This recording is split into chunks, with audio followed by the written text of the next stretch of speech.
Hello, everyone. Welcome to Libraries in Response, session number 120 in our series, which started in March of 2020 with the declaration of the pandemic. And everybody was going, what is this? I mean, thinking back, which it's hard to do, I've lost kind of temporal perception because of the pandemic. I I used to be able to remember something happened like 2 or 3 years ago, and now I think it was 2 or 3 years ago, but it could not have been 2 or 3 years ago. It had to be at least 5 years ago because of the pandemic. But nevertheless, we were all turned upside down. The entire planet, all of civilization, came to a basic standstill because of this virus. Nothing has ever happened so suddenly and so massively that we know about, historically speaking, anyway. And it changed everything overnight. It was phenomenal. And so a lot has changed back, and a lot has not changed back. And we're in a kind of a new world. We don't quite know what is. Well, part of what we've done is to kind of track the progress since the pandemic to see what's going on, what libraries are doing, how libraries are responding to it. Session 120 today is regulatory turmoil, BEAD and USF. These, of course, are federal programs. We are the Gigabit Libraries Network. My name is Don Means. GLN is an open consortium of libraries doing interesting things, we think, with technology. And our partner in the series is IFLA, the International Federation of Library Associations and Institutions, based in The Hague, with Stephen Weiber, the head of public policy at the helm, hosting and recording the sessions, which will be up on our YouTube channel shortly. Our sponsors are for the year. We're starting a new season next month, year 6. Are the state libraries from New Jersey, Texas, and Washington, as well as Mission Telecom. And we are so grateful for sponsorships, of course, and supporters. Our guest today, our speaker, is Doug Dawson, the one and only president of CCG Consulting. Doug's quote here, relevant to the session today, is the FCC authority is being challenged on many fronts. That's the Federal Communications Commission. Our session will try to make sense out of the many changes and challenges affecting telecom regulation and libraries, to the point. Doug also runs, I think, one of the most poignant and insightful newsletters, Pots and Pans. So please check that out and subscribe if you really want to be informed about telecommunications in the U.S. This is our illustration, basically our mission here is that libraries are supporting the world as it holds back against these global crises. First, of course, was the pandemic, at least for us. Climate has always been there as far as, well, not always. Okay, let's just say at least since the 70s, we were aware of it. And it's getting intense, more intense all the time. We've talked about it many times.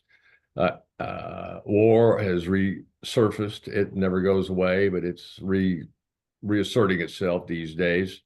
AI is kind of the latest crisis that we're trying to deal with. So here's the poor world longing for the good old days when it only had to worry about nuclear annihilation.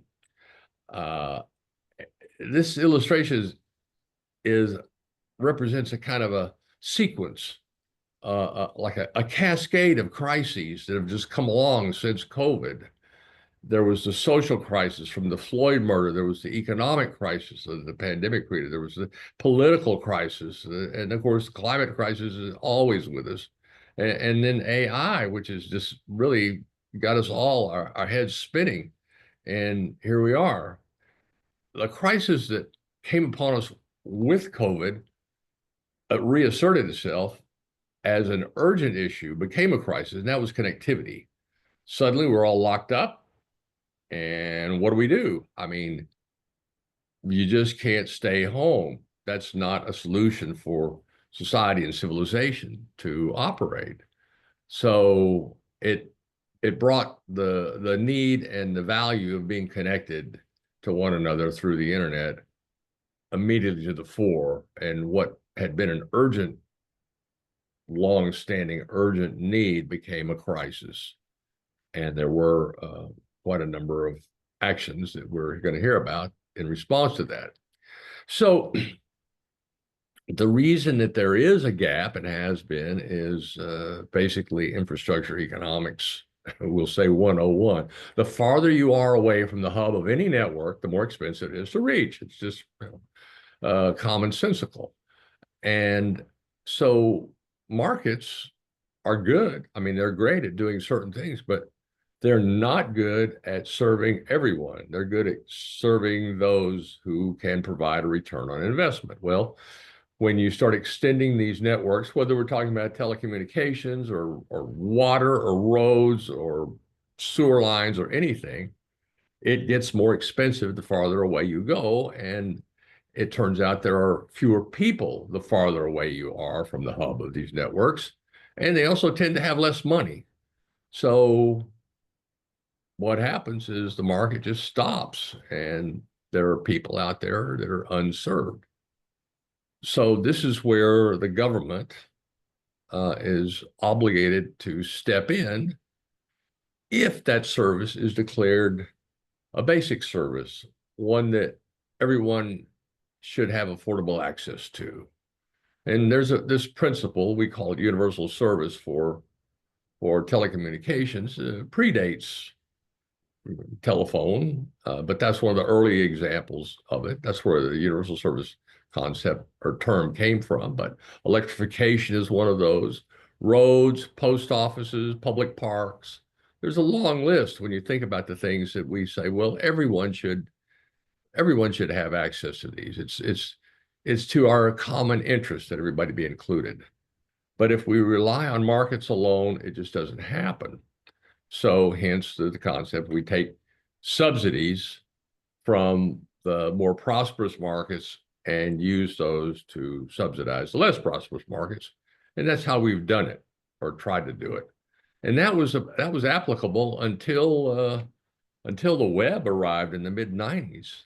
And at that point, what had been, normal telecommunications, a new phone service, everybody gets it, that stopped because the carriers said, no, this is different. This is information services. This is a different thing. We're just in this regard, we're like Cisco and Intel. We're just technology companies, and we'll invest where we expect to make a return. And they were effective enough, powerful enough to make that stick and cause the regulations to give them exemption from what had been a requirement before, even as they do use the public rights of way to reach all these customers. So the three main barriers, I'll wrap this up here, that we've identified are just our little shorthand for the barriers for adoption or availability, affordability, and usability. And if it's not available, it really doesn't matter how affordable it is because it's just moot. Same thing with usability. Affordability then becomes a key issue. And this is a snapshot of how libraries respond to these barriers. They actually address all three barriers to adoption, not completely, but partially. And that's important that there's a baseline response to this need to access this essential service. We use usability here as a kind of a catch-all for a whole lot of things that are very difficult. These are all difficult, but that's why we are working on it. And that's why we have Doug Dawson on with us today to tell us what's happening with Universal Service Fund and notably BEAD. which is the latest addition in the billions and billions of dollars that have been spent to finally close this digital divide and fulfill the promise of universal service. So with that, welcome, Doug. Welcome back, Doug. You've been on Yeah, before. it's been a while. Yes. It has been a while, but too long. So take us out and tell us, what's been going on. All right, very good. You'd asked me to give a short intro how I got into this business. So Yes. this is my 49th year in the business, which scares me when I put that number out there. It's like, holy mackerel. But I started actually climbing towers in the Navy and then when I got my college degree after that, I went to I was working for a defense contractor and they wouldn't give me a raise. So I got out the Washington Post and I looked for a better job and I found a telecom consultant who was 2 blocks from my house, and all the rest is history. So Hmm. I've worked for big companies. I worked for AT&T at one point. I worked for holding companies.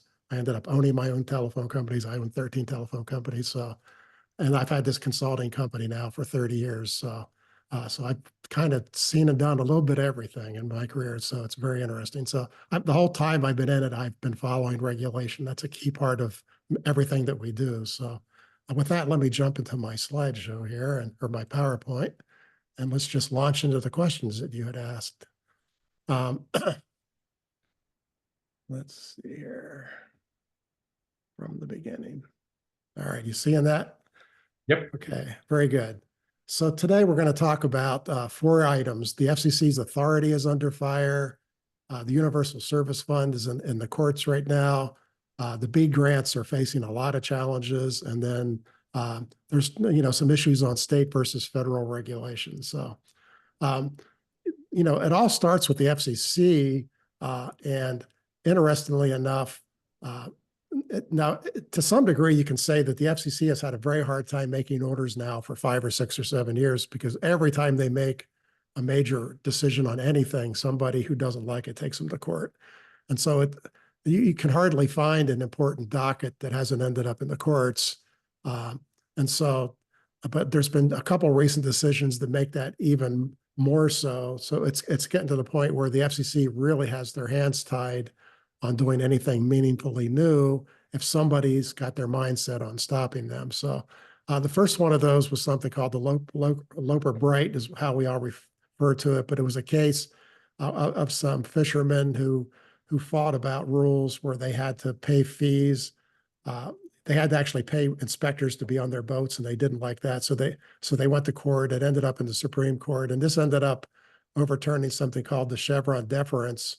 And the Chevron deference was a principle since the middle 80s that said regulatory agencies like the FCC, the FDA, the EPA, the whole long list of those places, they're staffed with experts who really know their particular industry. And the courts gave a deference to those experts because as long as Congress had given them a general direction of what it is they were supposed to regulate. And so they were given a fairly free hand in regulations. Within the context of course, any of those regulations could have been taken to court, but now essentially this lawsuit essentially sort of killed that Chevron deference. So it's no longer assumed that agencies have that authority, and in fact, it says, the ruling kind of implies that these agencies like the FCC can only make decisions that they have explicit congressional direction. And of course, Congress hasn't passed anything meaningful about what the FCC is supposed to do since the Telecom Act of 1996. So most of what they do does not have explicit rules. And so that puts everything in a big bind because, I read their daily docket every day, and I would say 80% of the things on there, Congress didn't say thou shall do this. So, not everything on that docket will get challenged, but the big items will. The other item came from a case called West Virginia versus EPA, and this ended up challenging something called the major questions doctrine. So it's a different way of looking at it. And basically, this court case said that federal agencies can't make decisions that have vast economic and political significance without clear statutory authority. So this is way fuzzier than getting rid of the Chevron deference, because this puts the courts into the position of having to decide if something that an agency did has significant economic or political, significance. And the fact is, you can probably make that case for almost anything they rule. So this gives another way for somebody who doesn't like a ruling from one of these agencies to challenge it. Now, interestingly, there's been several challenges to FCC decisions recently that did not invoke these two, but we're expecting that these will become standard things to invoke in challenges of the FCC. So not just the FCC, but any kind of equivalent regulatory agency is going to have a much harder time getting things passed. Essentially, it's going to have to go through the courts first, but to a large degree, it was already done anyhow, but it's just that much more challenging than it ever be. So the FCC is not going to come out and make a new rule and it goes into effect in 3 months. That's just not going to happen anymore. So that's why I say the FCC authority is under fire. It's everything is going to be done on a very delayed basis for important decisions. The much more important thing that applies specifically to libraries is the Universal Service Fund. And that has, 4 major areas that it covers: schools and library fund, E-rate, which you're all very familiar with. There's a rural health care fund.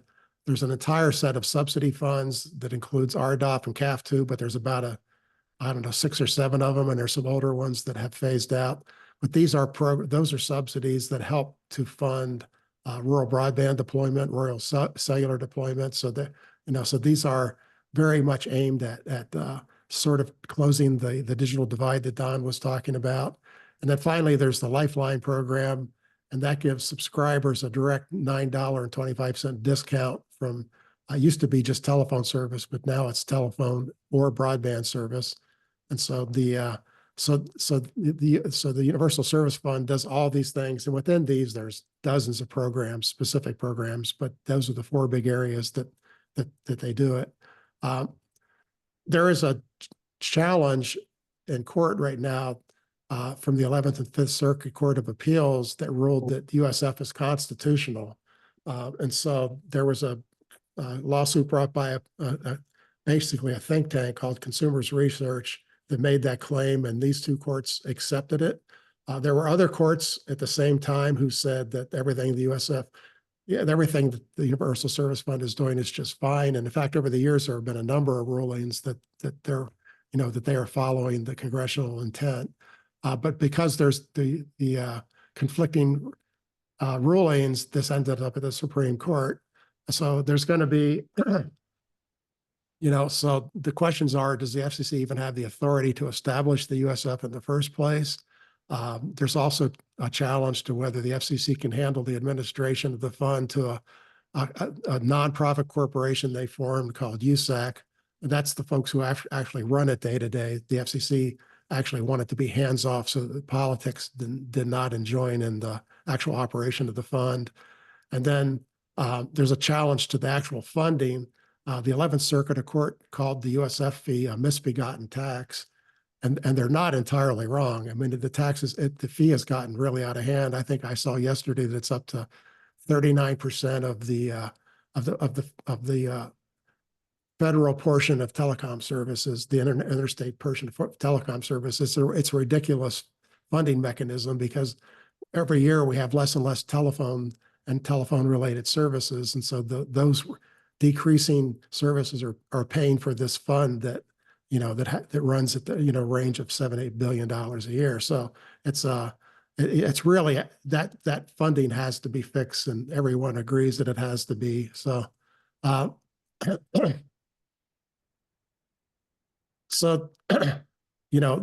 the oral arguments come up on March 26th. We'll all be watching those closely. In the past, there's been very broad universal support of it, and even now. There's really broad support from everybody in the telecom industry. And on the following page, since you're librarians and you like to read, I'm going to give you a bunch of links to those actual briefs because they're really interesting to read. They talk about why the fund is such a good thing. So they're a good read for anyone who cares about this. So it's very broadly been been supported over the years. It's been very broadly supported by governors and state legislators and federal legislators. But interestingly now, in this latest case, 15 GOP attorney generals have filed to say they support the other side. They support the idea that the USF is unconstitutional. I was talking to Don about that last week, and that's just a mind-bending thing for them to do, because the states and the libraries and the schools and the rural folks who need broadband services are the ones who benefit by this fund. And it's really interesting and unusual for states to come and say, we're against that. And so now what happens if, pardon me today, what happens if they come and if the courts come and say that it is unconstitutional, then the fund would come to a screeching halt, most likely. And what has to happen at that point is Congress has to step in. There's been very wide support in Congress for the things USF does. They would have to come in and basically reconstitute it. Of course, they could end this lawsuit tomorrow by blessing the Universal Service Fund, and this lawsuit would simply evaporate. But I don't think anyone's expecting them to do that. But you never know. So, but if the court overturns it and the Congress can't get their act together, all of those things could end. And so, the schools, all the schools that have a fairly high percentage of students on the school lunch program get their broadband subsidized. I know a lot of your libraries get funding out of this every year for your broadband connections. All these programs would come to a screeching halt, and in this political environment, no one is any longer predicting that this is an easy win for the FCC and the Universal Service Fund. So, originally everyone thought that this would be a no-brainer, but I'm starting to wonder about that. So anyhow, we're very closely watching that. Now, the actual decision probably doesn't come out. They could make a decision at any time. Most normally, the important cases like this that they hear this time of year at the Supreme Court get decided in the summer sometime.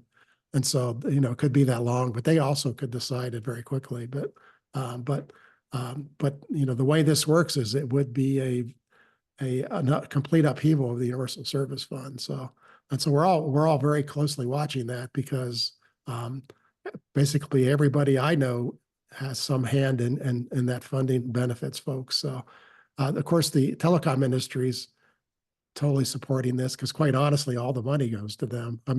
When they give money to a library to buy their broadband connection, you're buying it from an ISP. That's where the money ultimately goes. So, and most of the money in this fund does that. The same way the discount for low-income households ends up getting paid to the people who are providing the broadband service. So ISPs love it. We're going to find out now if the government loves it. So here in this, which I'm sure Don will make this available, here are the three big briefs. There's the two briefs. The first two are from two different groups of ISPs. The first one is the very large ISP, lobbying organizations, and that really it's a legal brief that really takes on the legal side of the arguments about why what the FCC and the Universal Service Fund does is correct. The second one is by another group of those agents, of sort of those companies, and this one talks more about all the benefits of the USF. It's a really good document that defines all the great things that the fund does over time. And then the last one down is the GOP attorney's brief that says that the fund is unconstitutional. So I should have probably put on here the original brief that started the whole thing, but that's really been captured in these other ones pretty well. So anyhow, USF certainly up in the air. I don't think anybody thought we would get that way. Now everybody I know has been pleading to redo the funding, and there's so many different ideas on how to fund it. So there's, and we know that there's support in Congress for this, because, for example, Senator Ted Cruz, who would be a key player getting this funded, has proposed that it just gets funded every year out of general government funds. There's people saying that a lot of this should get passed on to people like Google and those folks. And so there's obviously a lot of folks that think this should be spread to much broader, not just the telephone service, to the broadband and everything else. And so, but that funding mechanism has to be fixed because it's going to break on its own if they don't fix it. I mean, it's simply getting to the point where it's not going to work anymore. So, and of course, if Congress does take this up, all those programs are up for grabs because they're going to probably fiddle with them some because that's what Congress does, right? So none of them probably come out completely the same as they started. But if the FCC wins the case, then they win the case, and I think that at least from the court perspective, I don't think we'd see this case again for a long time once if they make that determination. So watch and find out. If you read my blog, you'll hear about it the second it happens. But this is such a big deal; you're going to hear about it anywhere you look. So this one will be on the front page of the major papers. So Doug, can I jump in with a question here? you bet. So this funding mechanism has been topic A for some time now, and you just mentioned one of the ideas is to extract money from the wealthiest companies, which is attractive, of course, just generally speaking. But what's been the argument against simply applying a percentage to ISP services? It seems like it's a standard service that many of us have and a fixed amount, and there's so much of it. Why make it more complicated than that? Well, the easy answer has nothing to do with what makes sense. The easier answer has to do with lobbying. And so for years, the telecom lobby has been incredibly powerful in Washington, D.C. and also at the state level. And they are the ones and they're willing to pay a share of it. So they're going, look, broadband certainly should be one of the funding mechanisms, but the big users of the internet, Netflix and Google and Microsoft and Meta should also pay a share. And so they're going, we don't want to do it all. Now, what's so interesting about that argument is they don't pay any of it. It's going to get tacked onto your broadband bill. You're going to get 35 cents added to your broadband. It's not going to be, if everybody paid for it, as you just suggested, it would not be a very large fee. And so, so they would tack 35 cents onto your broadband bill, but they just don't want to do that. And they have fought that just, vehemently now for years. So they're not against broadband funding it. They don't want to be the only funder of it because telecom is really dying. So they would end up being essentially the only funder of it. So they have just fought that idea. And I don't know why, but that's what big ISPs do. Well, that's how they've evolved. That's how That's we've how they bred evolved. them to be Yeah. Yeah. strong in a regulatory environment. They've discovered that investing in lawyers is much more profitable than investing in engineers. And Oh, it's they just, have. you can make more money from one line of regulation than you can from a million lines of code. So it's just what we've created. Is it? Well, and I have speculated lately that, which I've actually believed for many years, that because we've now created a professional lobbying industry, and that I think to some degree the lobbyists drag the companies into it more than the companies push them into these positions because if they don't have something to fight for, they don't get a check this year. And so, I don't really think the AT&T boardroom is having a big discussion about that 35-cent fee. I really don't think they've ever done that. So, I mean, I could be wrong, but I've been in enough boardrooms myself, and I just can't imagine that they care very much because it's bottom line neutral to them. But the lobbyists tell them that this is the sky is falling issue. So that's my own personal That's take interesting. on it. So yeah. I can understand the seeming unfairness Yeah. for Oh yeah. Netflix, et cetera, to kind of have free run on this.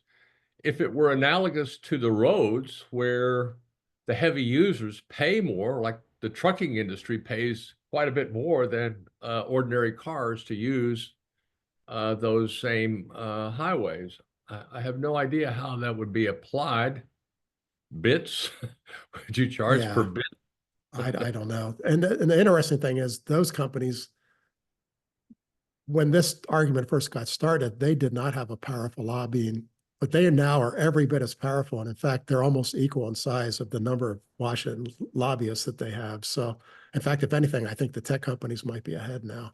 And so, they're lobbying just the other way. Not in their defense, a lot of them don't have a person to pass that on to. If you're using Google search and they don't charge you for it, how do you pass that fee on? They just have to pay it, right? So they have some paid services, and I guess they could tack it onto all those, but they say that's unfair to them because that makes them uncompetitive and blah blah blah. So, but if Netflix paid a share, it would obviously get it tacked onto your monthly Netflix bill. But some of the other large users, I mean, Facebook doesn't charge you to be a member of Facebook. It comes a little harder for them to pass this on. So, uh, if They it's do gonna ha charge, it's they gonna have just to don't come to, charge it's you gonna have money. to come, yeah, it's gonna have to come to a head here because Yeah, even if this court case wins, the current funding mechanism cannot be sustained more than a few more years. It's gonna break on its own. So, uh, right. so that Okay.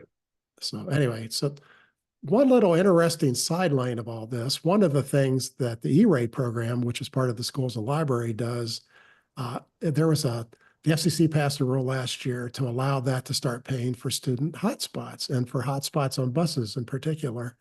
And those were to allow kids to do homework. If they lived in very remote areas, they could use a cell phone hotspot.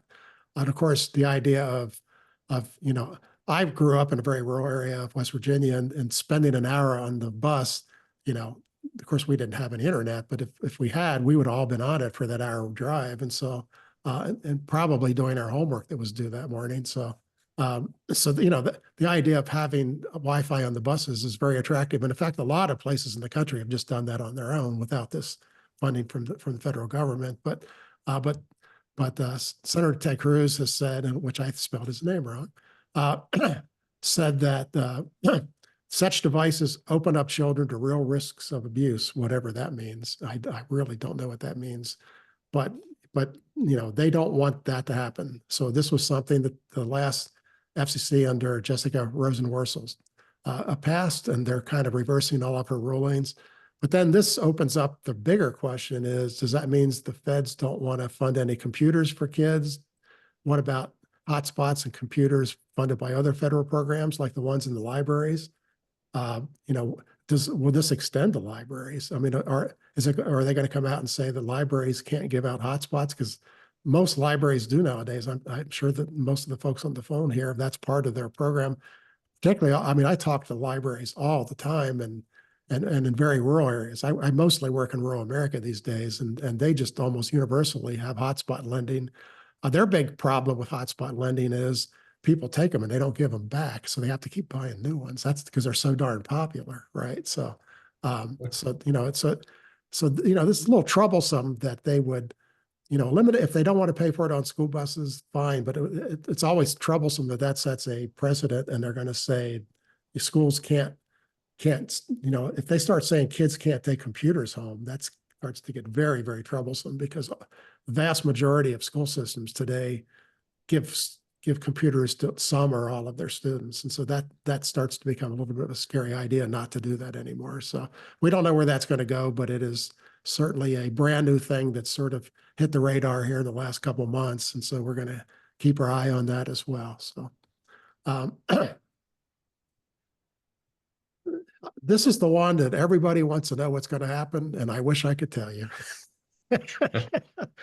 I have my guesses, but this is the $42.5 billion program that's going to supposedly bring broadband to all the places in rural America that doesn't have it. It's certainly probably not going to actually do that, but it's going to get broadband to a whole lot of them. So this really would go a long way towards closing a whole lot of the digital divide. It's administered by NTIA, which is that's the other sort of broadband related federal agency, the National Telecommunications and Information Agency, if I said that acronym right. And so they monitor this grant program. The eligible areas for the program were established by the FCC maps. And if you've read my blog or talked to anyone in the industry, they'll tell you the maps have big, big problems. They were really terrible at first, and that ended up in some of the states not getting enough money, other ones getting too much money. And then the states had map challenges to supposedly fix those problems, but the map challenge process was just beyond dreadful. And so it didn't really fix most of the problems. And the whole program has been very slow. And so this came out, in fact, in 2020. You opened up by talking, this was pandemic related. So this was authorized first in 2020. We're just now starting to award grants. 3 states have awarded grants so far. There's a whole lot more getting ready to do that. I think there's 23 or something other portals that are open right now. In fact, I've been spending my last week or two filing BEAD grant applications for folks. So there's going to a whole lot of this is moving forward. And every time, so the real question about this is what's going to happen, because for years, there's been a group of senators who complained about a lot of the BEAD rules. And quite honestly, most ISPs actually agreed with most of what they were complaining about. So, the legislation is particularly detailed. It sets up a whole lot of very specific rules that have to be in the grants.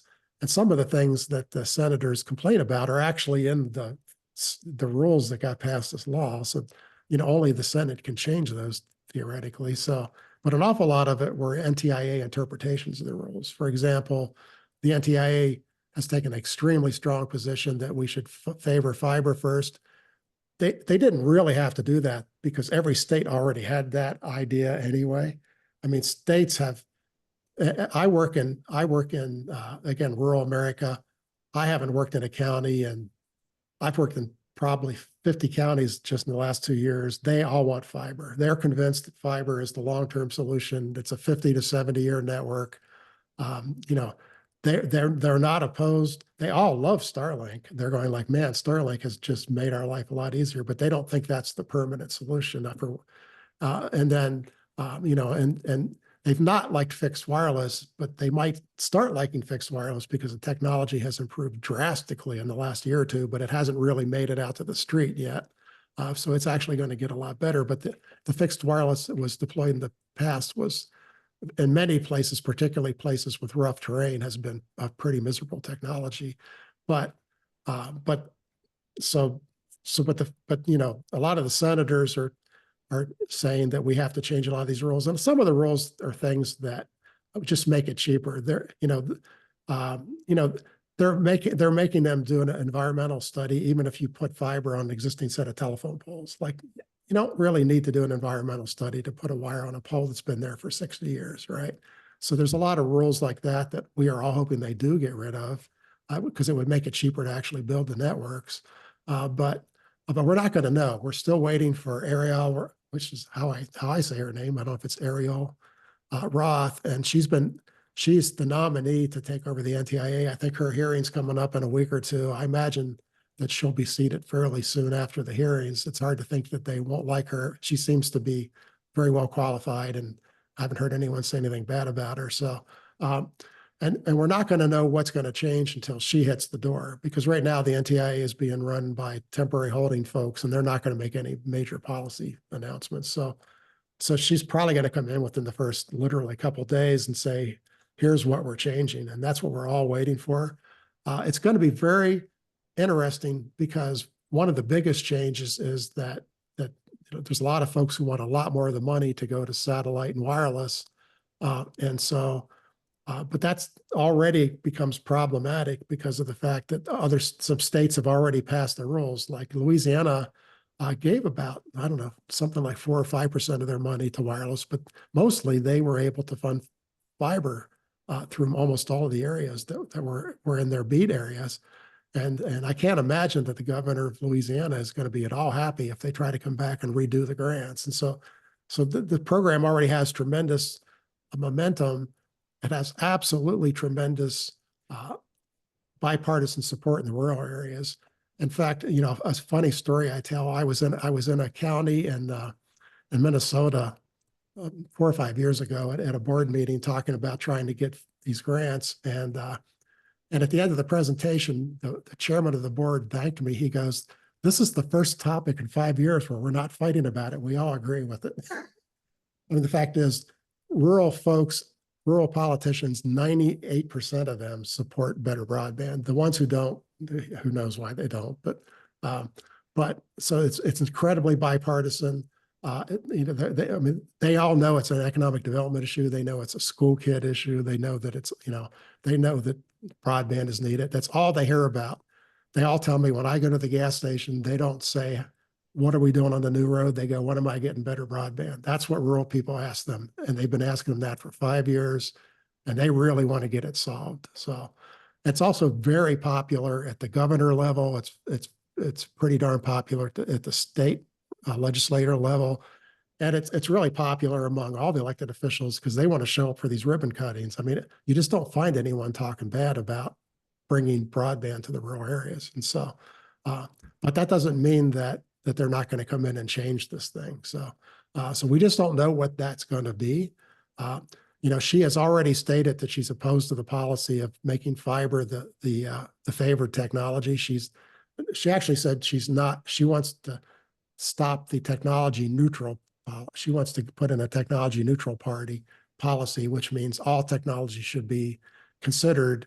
And depending on how they implement that, if they do it on a cost per passing, well, satellite's always cheaper per passing than any other network I have to build.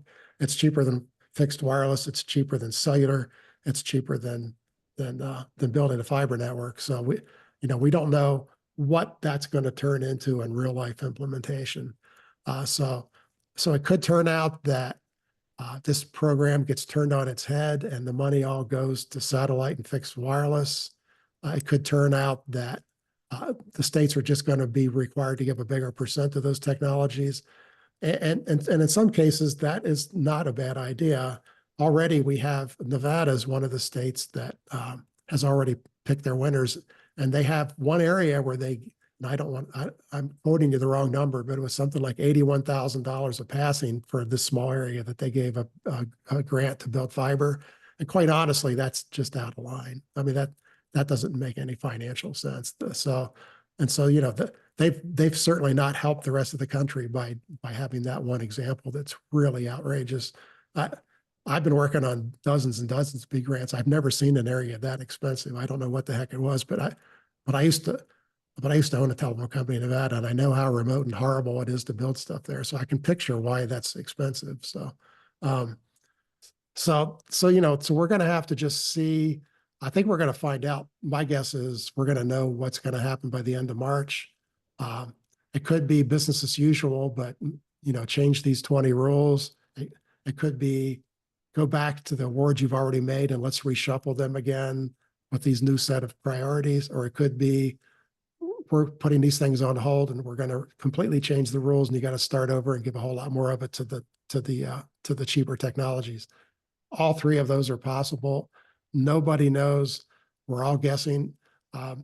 It's such a wild amount of guessing that I actually wrote a blog about a month ago called BEAD Bingo, because pick one of those outcomes, because you can find somebody who thinks one of those outcomes is going to happen. There was enough different guesses that made a bingo card, because nobody really knows. I mean, Ariel Roth knows what she's going to come in and do by now. I'm sure she's completely armed. She's going to probably on her first day make the announcements, but until that happens, we just don't know what's going to happen here. So This is so fascinating, Doug, because yeah, it is really complex.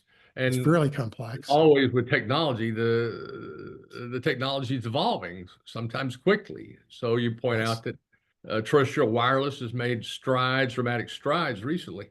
So, okay, technology neutral sounds good, but the circumstances are also different in each place, right? You've got some pre-existing infrastructure, including poles, et cetera, which are part of the solution. You've got cost, you've got reliability, which is a different thing. Mhm. And so it seems like the solution is going to be unique in each situation. I mean, you're right about satellite. You just drop it in and you're happening. But uh, how reliable is that over time? What's the capacity build out of LEO satellites is an open question. The vulnerability, uh, what's the cost of recovery and repair? What's the value of redundancy? I haven't heard anybody really talk about redundancy as a value in these calculations, because you get line cuts all the time from fiber, and the towers go down. Weather events are changing all the factors. So it's complicated, but I don't see a single Yeah. rule that you can apply in this circumstance. Well, and I probably should have said it at the beginning. What's unique about this program is NTIA set the large rules, but the states get to set their own rules. And so states they really have taken 50 different approaches. I mean, nobody has the same set of exact ways that they want to do this. And it really matters where you live. I grew up and still live in Appalachia, and um, and I have a fight every day with my wife who calls it Appalachia. So yes, it's like, no, I'm from here. Believe me, we call it, at least in northern West Virginia, we call it Appalachia. So, um, but there's a lot of places here where satellite doesn't work. There's a lot of places here where it would be a complete joke to try to do fixed wireless. I mean, I even here where I live in downtown Asheville, I can see places that don't have broadband out of the window. I'm looking out now, and as soon as you get over and I'm surrounded by mountains on all four sides, and as soon as you get into those mountains, these technologies have very big challenges, and then they also have a big challenge with heavy tree cover, and so they're just not a solution for every place. Uh, you know, they actually the fixed satellite, you said it already, it works great in the plain states where you can see every house from the satellite, but then there's the issue of, can you sign up everybody? And at least today you can't. Starlink had gotten ahead of the game, had gotten rid of all their waiting lists, but they've started to reintroduce them again in some areas because they're getting too many people for that particular area. Now, they only, they have like 7,000 or 8,000 satellites a day, and they're supposed to put up 30,000. But to your point, when you have 30,000 satellites that last 5 years, they have to launch a tremendous number every month just to keep it at 30,000. I mean, it's a very expensive ongoing process. And the Fiber Broadband Association just wrote a long paper that we're waiting for the actual more details to be released.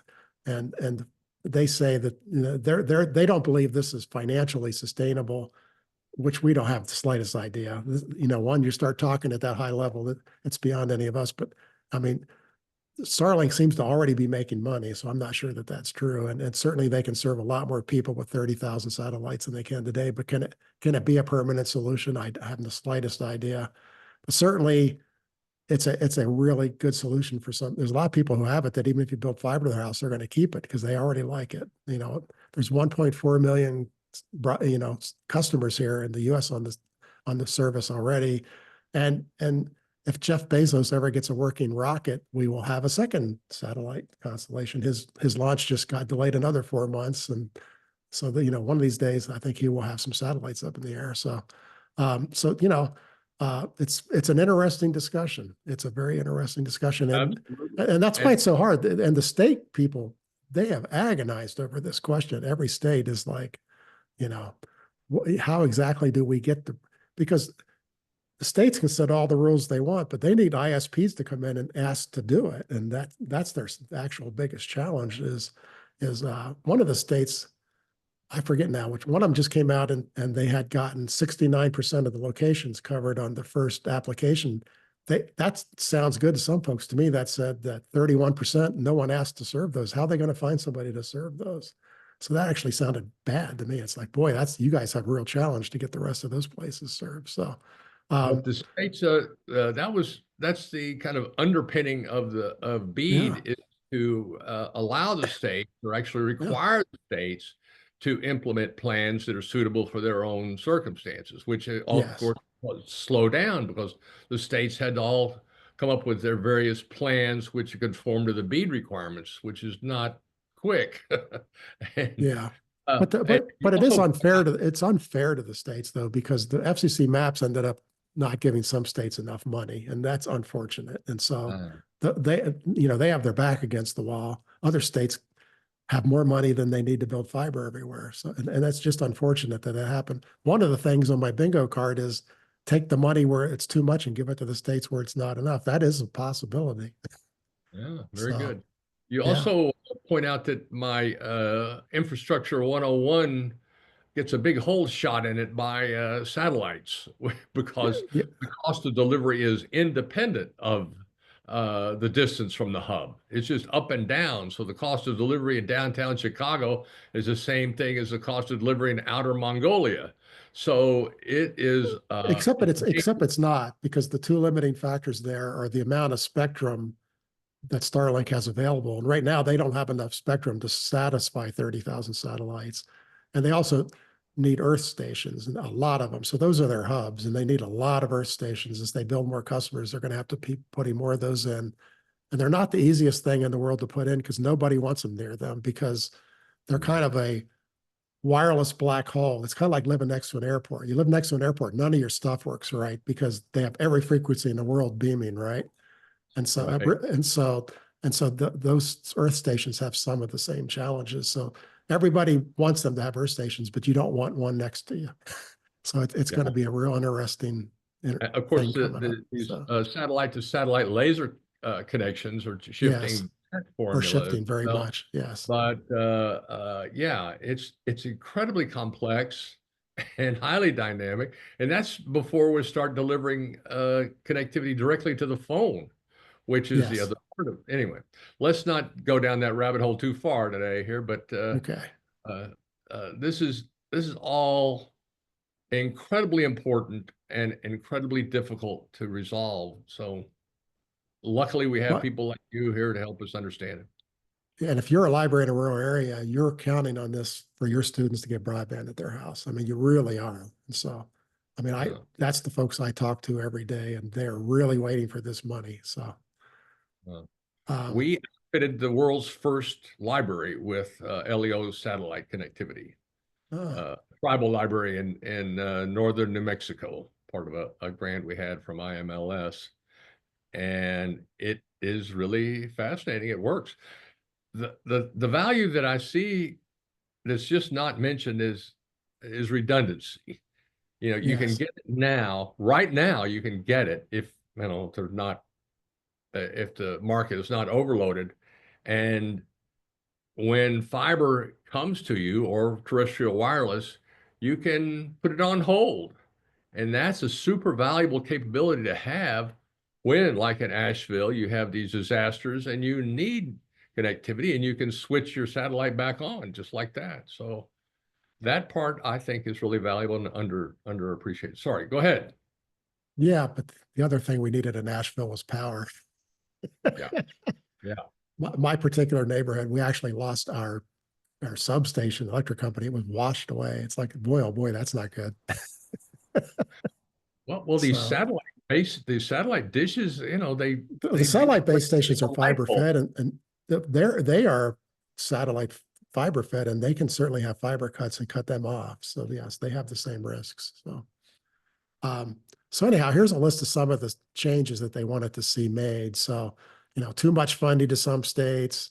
Uh, they're complaining that fiber brings funding to mansions, which I'm sure that it does because there's some places in California and some of the rich farmers in Texas and Montana that are in unserved areas, and yes, indeed, they would get broadband out of this. Um, but most of it goes by and far, rural America is much poorer than on average than urban America. So it's certainly a lot of folks this is going to bring who are not wealthy by any stretch of the imagination. So they complain there's too much emphasis on prevailing wages and union labor, which I think they'll probably tone down. A lot of states already told the NTIA they weren't going to pay attention to that rule anyhow. Again, some of the states have been fairly independent in their thinking on this stuff. Again, the environmental studies, again, too much fiber, and there's another long list of 10 items that they complained about. So there's going to be a reshuffling of the rules. I don't think there's any doubt about it. So, um, so anybody's guess what's going to happen? How hard will the states fight to keep the money? Um, Theoretically, the money's been allocated to them, but we don't really know what that means. And so they all got letters going, yes, you have your $110 million, the state X. And so, but the money's not sitting in their bank account. So I think that's probably, by what we see going on in DC today, that's probably not really there yet. We'll find out. The biggest part that's probably at immediate risk, the other part of this whole program was digital equity grants, which your folks are very much aware of and into it. In fact, a lot of that money was going to go to libraries. This was this is funding to buy computers, to do digital training, to do job creation, and so a lot of there's already been, I think, 500 or $600 million awarded in December. in November. And of course, none of that has actually shown up yet. There's a real talk about this simply being canceled and that none of this will actually happen. But these were programs. Most of BEAD went to, in fact, 99% of BEAD goes to rural areas. There's really not many urban areas that don't have some kind of broadband alternative. So there's a little bit here and there, but this program was for everybody, and a lot of it was going to go to the urban poor, to to help with affordability and all those kind of issues that you talked about at the beginning of your show. So there seems to be a pretty major consensus that money will never be given and that they'll cancel the rest of it. We'll have to wait and see, but I think that would be one of the things we find out when the new NTIA administrator shows up. So, but that's certainly at major risk. And then we're going to get into the whole tussle. What can the NTIA administrator do versus what does it require Congress to do? And so, to the extent Congress doesn't like some of what they want to do, who knows if they're going to fight each other? I don't know. There certainly could be even bigger changes. This is right now, since we're probably less than a month away from the new administrator, this is as up in the air as you could possibly be. You asked me to come do this in January, and I said, let's wait till March. It turns out I don't know any more now than I knew in January. I thought I would. I thought I would have good answers by now, but certainly by May, I think this will all be resolved, and we'll be talking about what do we do about it. So, let's hope everyone in my world, because I'm in the let's solve the digital divide world, says let's hope that they build a lot of broadband out of it. Politics aside, as long as this gets some broadband built, we're going to have a lot of happy people. So, there's also a big, well, I call it a tussle between state and federal regulation. It's in the regulatory world, it's always been assumed that when the federal government declines to regulate something that they have the authority to regulate, that when they just decline to do so, that the states can step in and do it themselves. And you see that in all sorts of areas, not just broadband. There's, states have all sorts of regulatory authority, and they are largely not allowed to preempt any federal rules. And so all the state regulations that you hear about and learn about are all the crevices and crannies that the Congress did not take care of, or the federal regulators didn't take care of. And so in the broadband world, we're now seeing states do that. New York has a law that has now been to the Supreme Court twice, who's refused to take it on, that says they have mandatory $15 rate program for low-income residents. 3 other states are now have those similar plans. California, Massachusetts, and Vermont have such similar plans moving through their legislatures. There's probably going to be more states. And so the states are saying, look, everybody, the states, well, even the ISPs, everybody loved the ACP plan, the one that gave a $30 discount to folks for broadband. I mean, it was a really popular program. And so when it died, it came out of the same legislation from the pandemic. When it died, states are just saying, look, we need to find, everywhere you look. I've not looked at a community, there might be some that are very wealthy, but most communities have anywhere from 11 to 18, 19% of folks who simply don't have broadband because they can't afford it. It's at their house, it's right there. It's going to be $50, $60, $80 a month, and they just cannot swing those bills. And so these discounts get it into a lot of houses. We know that works. And so states are certainly going to step into that void. And so that's one area where states are taking over.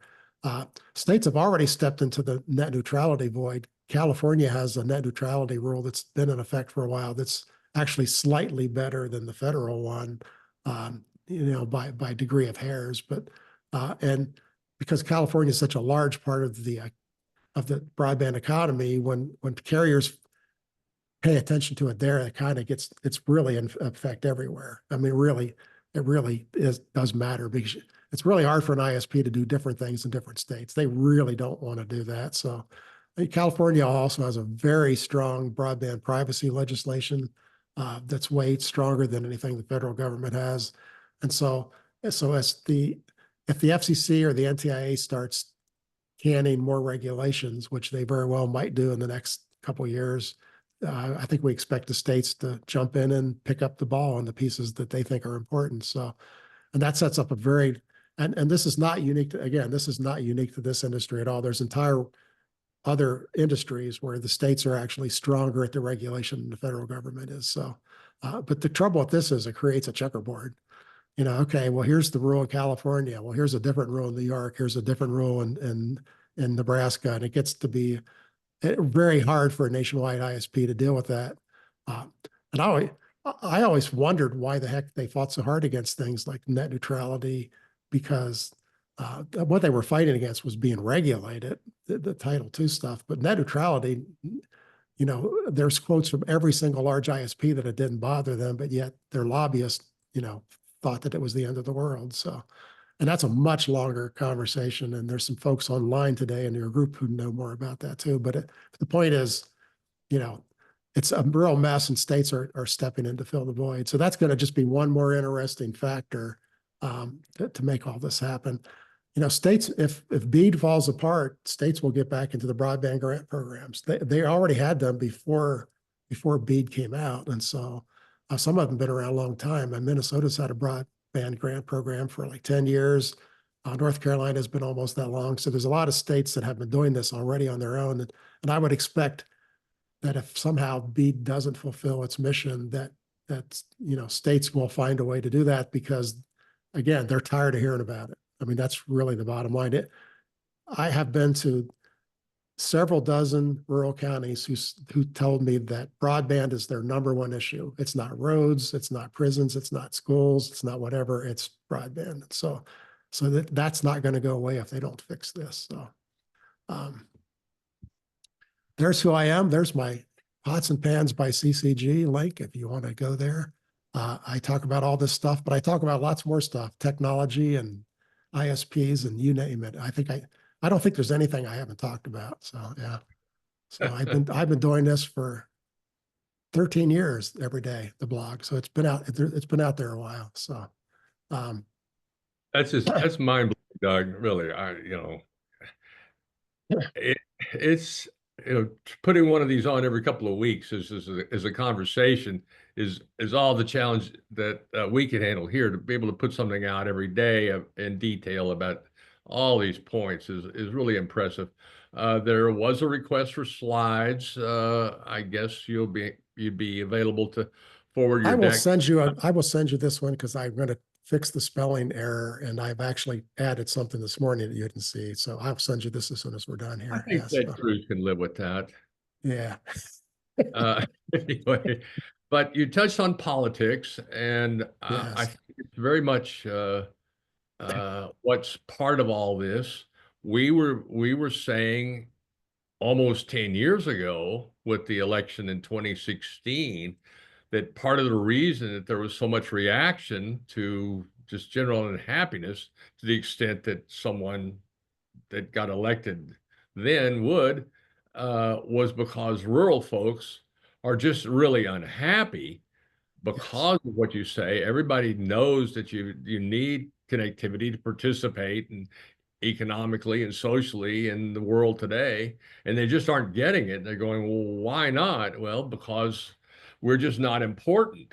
Well, that doesn't make people very happy, and I think we saw a big backlash to the kind of the prevalence of policy that kept universal service from actually being applied to broadband across the country. And so it has proven out, as you were saying, every single legislator representative now is hearing it from everybody.